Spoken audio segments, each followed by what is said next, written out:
Jeff Cox, SB Nation. Coach, what makes Matt such a great leader that he was nominated captain as a junior after not even playing half the season last year? Well, number one, he's a great player, and he's not a great player by accident. Like I referred to earlier, he's improved his shot dramatically because he spends a lot of time working on it. But when you've got a guy who has been known to be an elite player for a long time with that type of work ethic and this type of personality, he sets such a great example. He's as likable a kid as you'll meet, and you add all that up, and you got a guy that all his teammates have an awful lot of respect for, his coaching staff has an awful lot of respect for, trainers, the equipment people, people around campus. And, that's what makes him a great leader.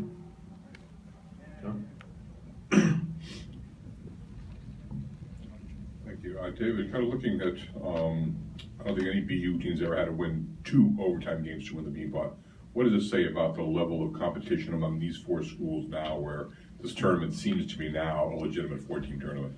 Hey, Joe, if you look in the national rankings and the standings, all 4 teams are really good teams, not just locally, obviously, but in the national picture.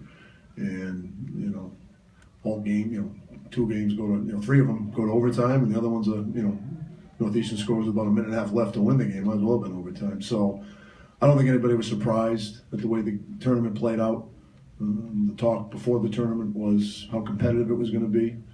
And that's why, we feel so good for our team and our players, because this was not easy. This was as competitive a Beanpot that I can remember. And to come out on top certainly feels good. Thanks, Jim Conley from U.S. College Hockey Online. David, when you called the timeout, did you feel that you were able to settle your players down in that rest? Oh, I don't know. It seems like a long time ago. You like to think you can, but you never know. And you could see it in their faces, and they scored 2 goals in a hurry, and you work so hard to get a 2-goal lead, and all of a sudden, boom, it's gone, it evaporates. And we just talked about, hey, we felt like we'd been playing well, and we had a minute and a half stretch where things didn't go well, and they capitalized. And unfortunately for us, we've been in that situation all year long. It seems like every game we play, it's tied with 10 minutes to go, so it was nothing new to us. There was an awful lot of familiarity with the situation, and I thought we settled down after that. And obviously, like I said, the power play goal, to only have 2 power plays in a game is rare, but we got an important goal, and penalty kill did a great job killing off their 3. So, special teams obviously were a big key for tonight. Yeah. Dave, Robbie Belargian didn't play Saturday, missed time earlier this year with Mono, hadn't scored since opening night. Just how nice was it to see him respond and get a goal tonight? It was really special for him, obviously. It means an awful lot to our team. We're going to need Robbie to play to his abilities. I thought he had a good night tonight. It's been a tough year for him, getting mono and, probably playing with mono before he actually got diagnosed. So, it's been a long year for him. And, we're able to, have some success when he wasn't in the lineup.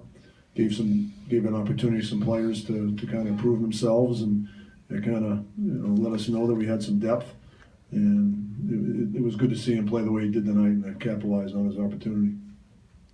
You got more than coach here.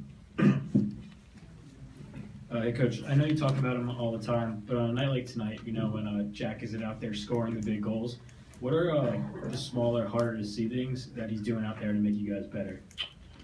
Well, I think an underrated part of his game is the way he defends. He's really strong on the puck.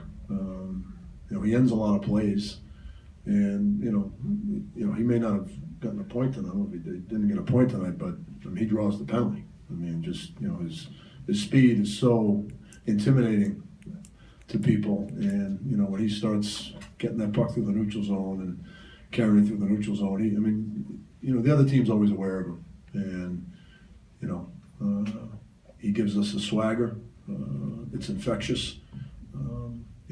One of the things about our team is we do have a swagger to us, but it's a respectful swagger. It's not like we think we're great. I think there's a belief. Each player has a belief in himself, and then he looks around the locker room, and I think he's got a belief in everybody in the room. And I think that's why we've been able to, so far, win games like we did tonight.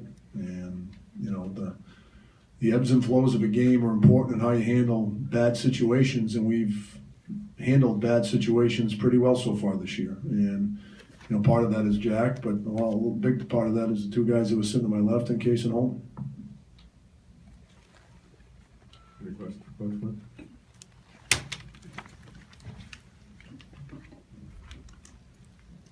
Coach, you've won the Beanpot as a player. You've won the Beanpot as an assistant coach. What's it like to win it now as a head coach? Well, I mean, honestly, I really haven't thought about it much from my perspective, because you watch these players celebrate and you see the joy in their faces, and like I said, it's been a tough stretch in the Beanpot for us, and just to see the way these guys enjoyed the victory and how much it meant to them and how much they put into it. I was just standing there watching them and just feeling so good for our players, in particular our seniors, because they've been through a lot, and that's I haven't really given it much thought from my perspective, but I couldn't be happier for our team, and half the team didn't live what we had to live through last year. It was a difficult year. That being said, I couldn't be more proud of the players from last year's team, because I think all that adversity and some of the things we went through made us a better team this year. But really, I'm just thinking about how happy I am for the players. All right, that's it. Thanks, guys. Congratulations.